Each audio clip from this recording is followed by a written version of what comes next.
அனைவருக்கும் வணக்கம்.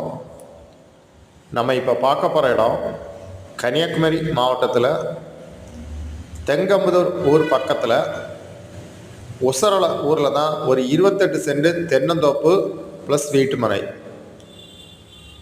ஒரு ரூமும் இருக்குது, பக்கத்துலலாம் வீடுகள்லாம் இருக்குது.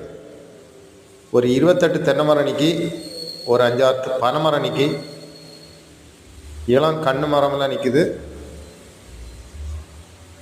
உங்களுக்கு தென்னந்தோப்பு யூஸுக்கு லேண்டு பார்த்திங்கன்னா இந்த லேண்டை வாங்கலாம். அருமையான லேண்டு, 18 அடி பாத வசதியோடு இந்த தென்னந்தோப்பு விற்பனைக்கு இருக்குது. உங்களுக்கு சொத்தோட தெங்கம்புதூர், புத்தளம், பள்ளம், அன்னை நகர், மணக்குடி இந்த மாதிரி லொக்கேஷனில் லேண்டு பார்த்திங்கன்னா இந்த லேண்டை வாங்கலாம். உங்களுக்கு யாருக்கா தேவைன்னா ஸ்க்ரீனில் நம்பரை உடனே கான்டாக்ட் பண்ணுங்கள். தேங்க்யூ.